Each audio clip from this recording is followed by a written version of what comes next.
Tu es venu comme des nôtres, et nous n'en croyons pas nos yeux. Tu es venu comme des nôtres, visage d'homme au trait de Dieu. Tu es entré sur notre terre par la porte d'un grand amour, au cœur de Dieu et d'une mère, en pleine nuit donnant le jour. Et tu as appris la parole comme les charpentes de bois, en dessinant des paraboles, comme si tu savais déjà. Voici pour une 5e émission. Sur ce thème, Jésus raconté par ses proches. Alors, on a vu plusieurs déjà des apôtres. On a vu Jean et Jacques, la dernière, les fils de Zébédée. Et là, on va voir André et Pierre, d'autres frères aussi, qui ont été appelés par Jésus. André, en fin de compte, on le connaît un peu moins, mais comme Jean et Jacques, il est né à Bethsaïda, et puis lui aussi, il était disciple de Jean-Baptiste. Alors, il avait déjà une connaissance du Messie, il a été préparé, en fin de compte, comme Jean et Jacques. Et dans Saint Jean, à un moment donné, il y a une parole de lui, il y en a même deux, c'est qu'il va servir d'intermédiaire pour Jésus, il y a des Grecs qui montent à Jérusalem, et puis c'est lui qui a la mission, en fin de compte, de les amener à Jésus. Devait être très différent de son frère Pierre, qui est beaucoup plus impulsif, et André devait être peut-être probablement plus doux, il avait son charisme à lui, peut-être beaucoup plus caché que son frère, qui était plus, comme j'ai dit, impulsif, plus réagi, vraiment une réaction différente. Le Seigneur se sert toujours de nos talents naturels, de ce que nous sommes, des charismes que nous avons, pour les mettre au profit du royaume. Une chance qu'on n'est pas tous pareils, puis il n'y a aucun apôtre qui est pareil. Ils sont tous différents. Jésus a vraiment appelé et choisi des hommes très, très différents les uns des autres. Puis ils ont vécu quand même, ils ont tout laissé, et ils ont vécu ensemble 3 ans. Donc c'est sûr qu'il y avait des frictions, c'est sûr que Jésus les a formés jour après jour, et ils ont vécu, en fin de compte, l'intimité avec Jésus. Ils l'ont vu le soir, soit qu'ils s'en allaient pour prier en secret, le Père, toutes les paraboles, les guérisons, en tout cas, ils ont été témoins de ça. Et à un moment donné, alors qu'ils sont à Jérusalem, eh bien, c'est après la résurrection de Lazare.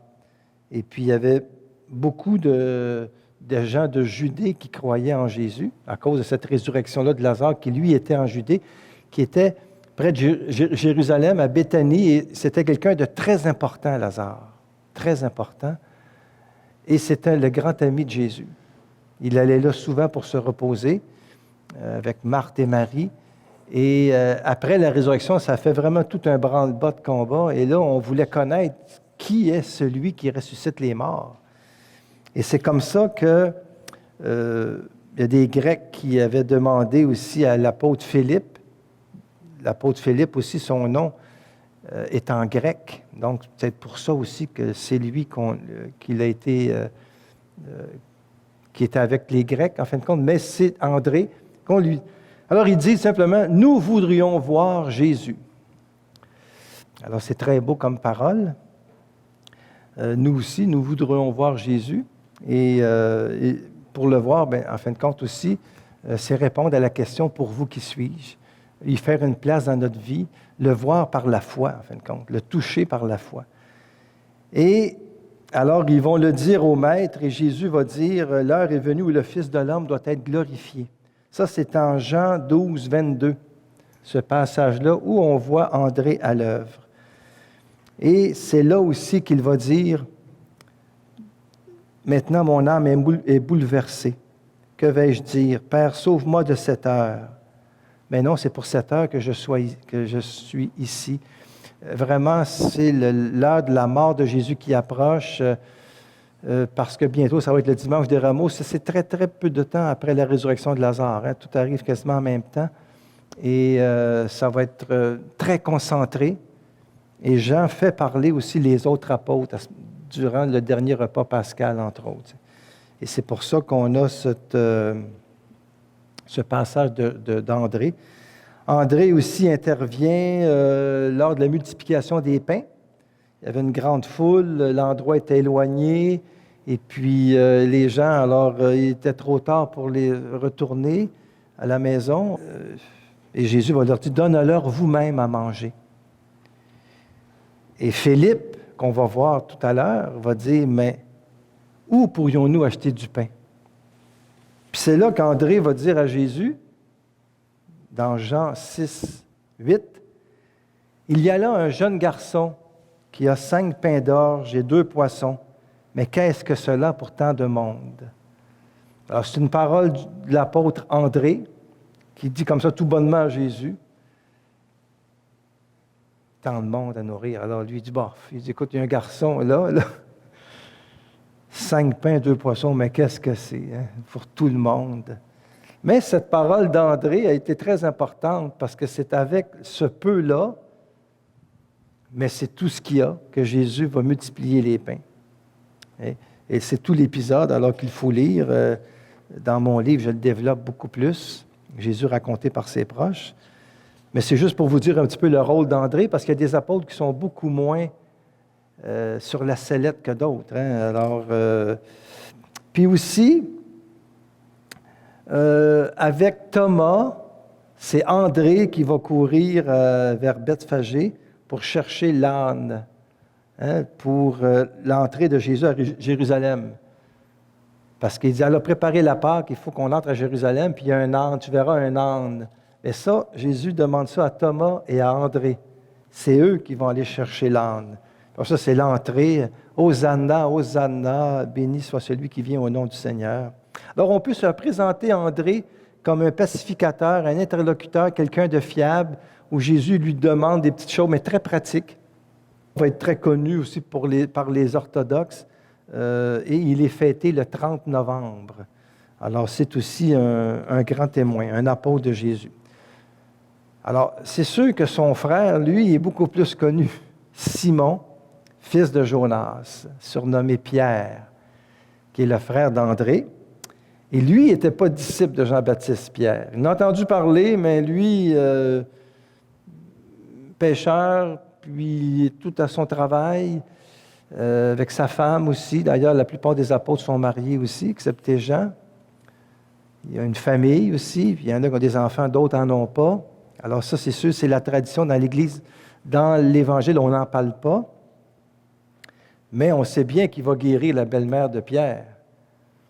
Alors, c'est pour ça qu'il y avait une blague qui disait pourquoi Pierre a renié Jésus.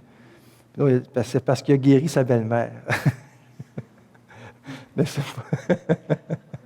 c'est pas de l'exégèse.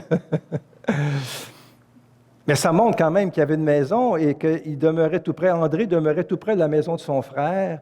Et alors, il vivait de pêche. Hein. Alors, c'est des gens de la nature, près des réalités terrestres, pas compliqués pour 2 sous, qui n'avaient pas nécessairement d'études, bien sûr, et puis qui fréquentaient la synagogue comme tous les autres, mais qui attendaient le Messie.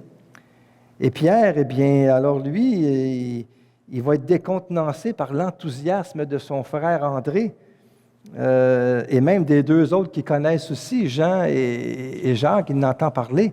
Mais il a appris des autres c'est un homme très simple, qui était charpentier, qui ne s'habillait pas de vêtements luxueux, qui donnait son argent aux pauvres, qui parlait avec autorité, qui était toujours près des petits, des pauvres. Alors ça parlait à Pierre. Alors ça le tracassait à un moment donné, et Jésus va l'appeler. Puis Pierre, il va y aller.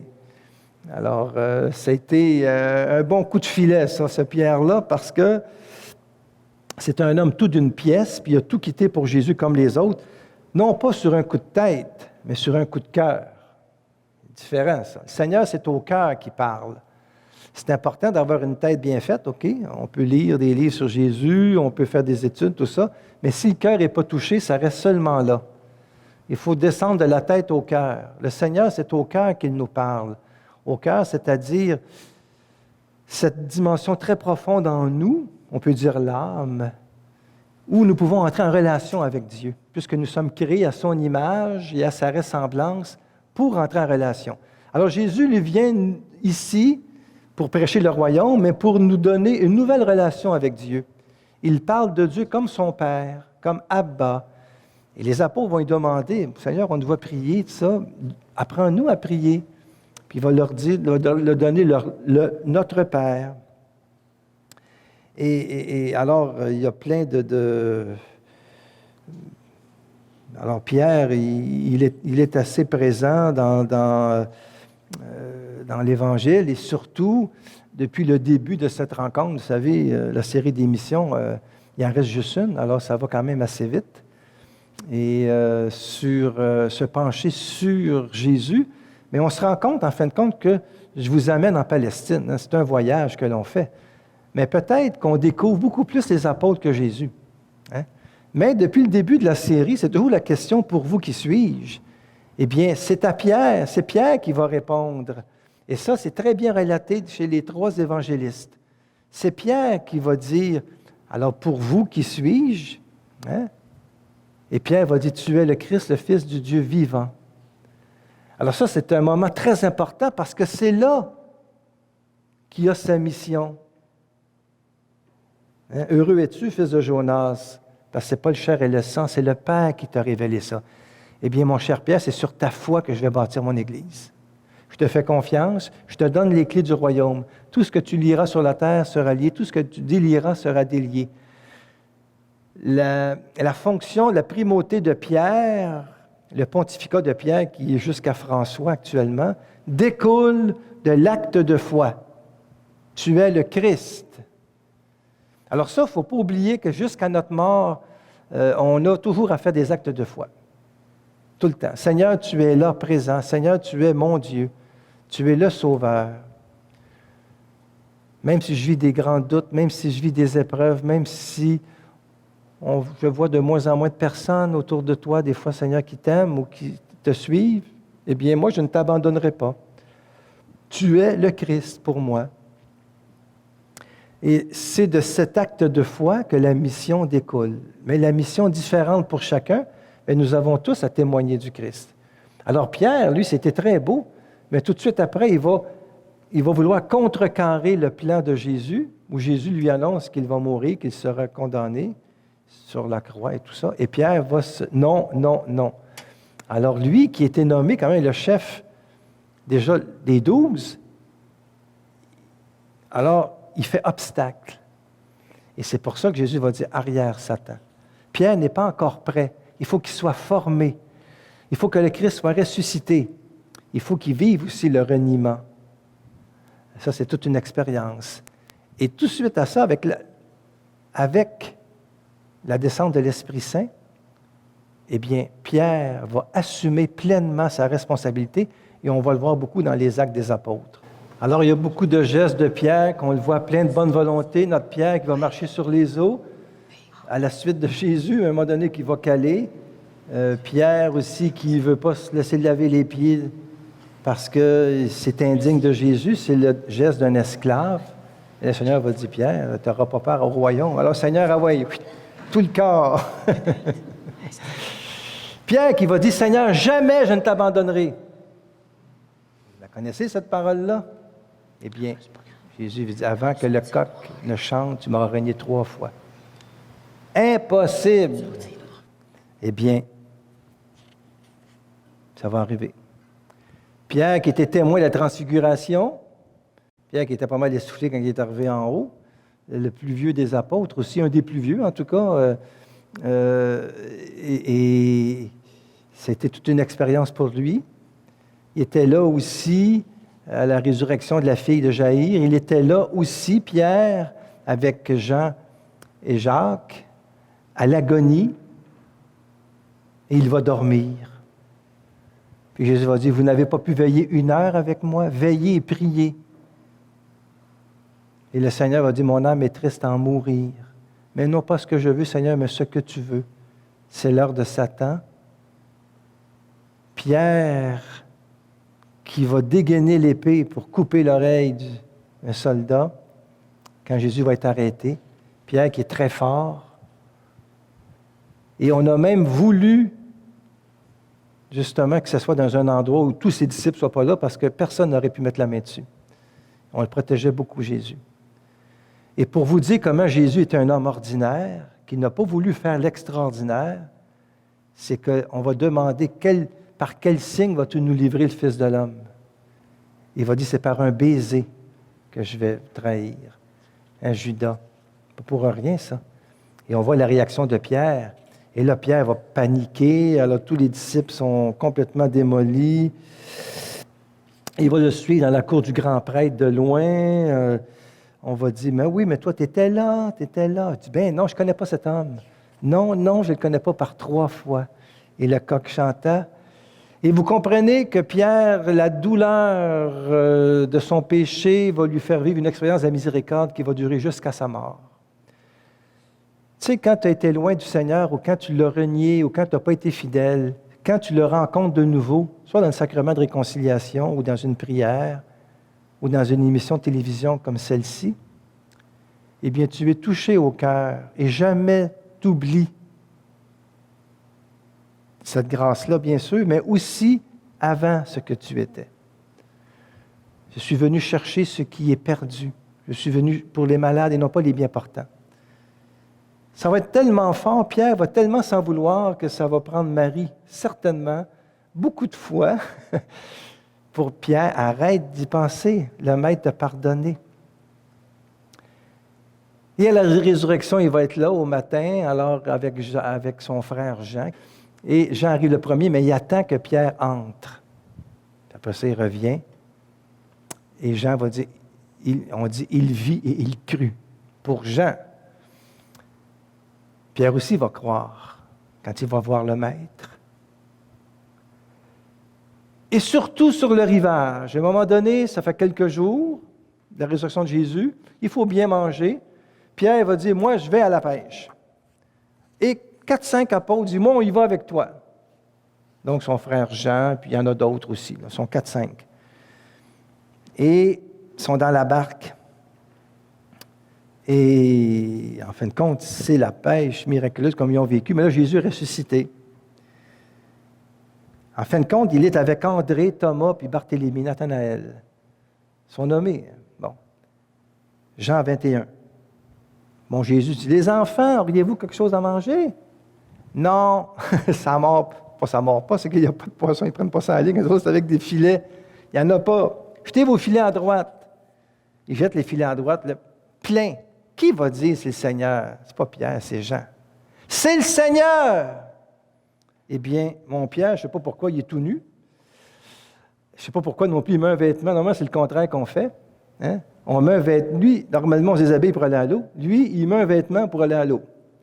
Ça signifie le baptême, mes amis, que c'est le vêtement nouveau, qu'on est revêtu du Christ. Et Pierre va vivre un baptême à ce moment-là. Et de la triple rénonciation va être la triple affirmation de foi, d'amour. Pierre, m'aimes-tu? Seigneur, tu sais que je t'aime.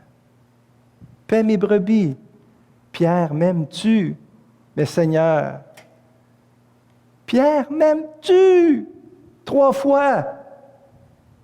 Pierre a été touché au cœur parce qu'il sait très bien à quoi ça fait allusion, bien que Jésus ne lui fait pas de reproche. Il affermit son apôtre. Et c'est comme ça que Pierre va devenir celui qu'on connaît. On le fête le 29 juin avec Paul. Pierre a écrit 2 épîtres aussi. Pierre, qu'on voit dans les Actes des Apôtres, il est très, très, très agissant. Il ressuscite un mort, il guérit, il sauve de la prison. Pierre, il est très, très accompagné par l'Esprit Saint. Il préside l'Assemblée. C'est lui qui va être là pour élire Matthias, qui va prendre la place de Judas. Il va présider aussi avec Jacques le mineur le premier concile de Jérusalem. Hein? Dans les Actes des Apôtres, on a tout ça. Hein? Et son tombeau, on l'a découvert quand même, ça fait déjà plusieurs années, sous la basilique, les restes de Pierre. Tous les papes sont enterrés là. et Pierre qui est le chef. Maintenant, on a du temps, alors on y va parce qu'il nous reste encore plusieurs apôtres, et les émissions défilent. On va faire un tour. Philippe. Philippe de Bethsaïde, ça va aller vite, lui, parce qu'on n'a pas grand-chose de lui. Alors, Philippe, on peut dire que c'est André qui parla de Philippe, qui a parlé de lui à Jésus, et qui lui aussi attendait le Messie. Et Philippe, dans le fond, lui aussi va être bien sûr choisi, lui aussi va vivre avec Jésus, lui aussi va le reconnaître, va être formé, lui aussi va dire avec les apôtres, Seigneur, augmente en nous la foi, apprends-nous à prier. Il va apprendre lui aussi, en fin de compte, il va être là présent à la foi du centurion romain aussi. Hein, ta foi t'a sauvé. En tout cas, bon. Et il y a une parole quand même de Philippe qui est très importante dans Jean 14, 8, 9. Philippe dit à Jésus, « Montre-nous le Père et cela suffit. » C'est beau ça aussi. Une chance que Jean était là pour rapporter quelques paroles de ses amis. Eh bien, c'est quand même une certaine parole qui va faire souffrir Jésus, parce que Jésus va y répondre, « Mais Philippe, il y a si longtemps que je suis avec vous, tu ne me connais pas. Celui qui m'a vu a vu le Père. Montre-nous le Père, mais tu ne crois donc pas que je suis dans le Père, que le Père est en moi? Les paroles que je vous dis, je ne les dis pas de moi-même. Le Père qui demeure en moi fait toujours ses propres œuvres. Et celui qui croit en moi fera les œuvres plus grandes encore. » Vous avez ça dans le chapitre 14. Hein? Suite à la question de Philippe, « Montre-nous le Père », Jésus va faire tout un grand enseignement. « Quand vous me demanderez quelque chose en mon nom, je le ferai. Si vous m'aimez, vous garderez mes commandements. Moi, je prierai pour vous et je vous enverrai le défenseur, l'Esprit de vérité. Je ne vous laisserai pas orphelin.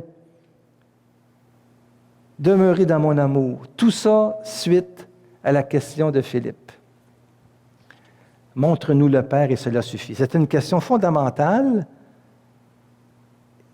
et Philippe n'avait pris conscience que en voyant Jésus, c'est le Père qu'il voyait. Et Jésus va dire, le Père et moi, nous sommes un. Et comme je suis un avec le Père, je veux aussi que vous soyez un entre vous. Et que vous soyez un en moi avec le Père. Et c'est la grande prière sacerdotale de Jésus. Alors, c'est très, très beau, Philippe. Philippe qu'on le fête le 3 mai. Hein? C'est le 3 mai avec Jacques le mineur. On les a mis ensemble, probablement parce que aussi, des fois, souvent quand on met deux apôtres ensemble, souvent quand on les choisit dans la liste des apôtres, souvent ils ne sont pas loin l'un de l'autre. Et vu qu'on les connaît moins aussi, alors des fois, il y en a qui ont comme ça des fêtes rapprochées. Ce qui nous amène à Nathanaël. Nathanaël dit Barthélemy.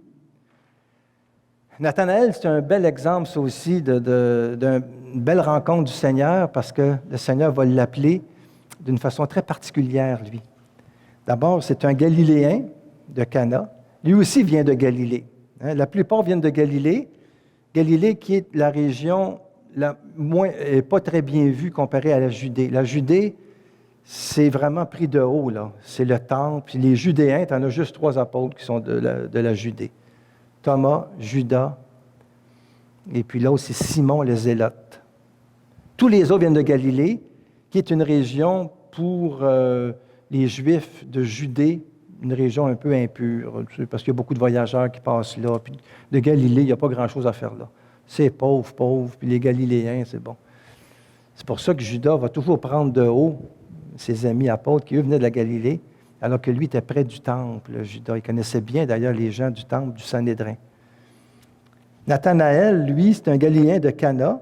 Il est assez riche, cultivé. Lui aussi est marié comme les autres. On le considère comme un sage. On le surnomme Barthélemy, le fils de Tolmaï. Et dans Jean 1,45, on dit « Nous avons trouvé Jésus de Nazareth, fils de Joseph, de la race de David, celui dont ont parlé Moïse et les prophètes. » Ça, c'est Philippe qui dit ça. Parce que c'est par Philippe qu'il va l'amener. Hein? Vous avez trouvé le Messie? Et qu'est-ce que mon Nathanaël va dire? Eh bien, de Nazareth, peut-il sortir quelque chose de bon? Lis les Écritures. Peut-il sortir quelque chose de bon de Nazareth? Eh bien, on verra la semaine prochaine si il peut sortir quelque chose de bon de Nazareth. On continuera avec notre apôtre Nathanaël Barthélemy et on pourra, en fin de compte, aussi voir tous ceux qui restent. Il en reste 2, 3 là, à peu près, ce qui va terminer notre série sur Jésus raconté par ses proches. Alors, à la semaine prochaine.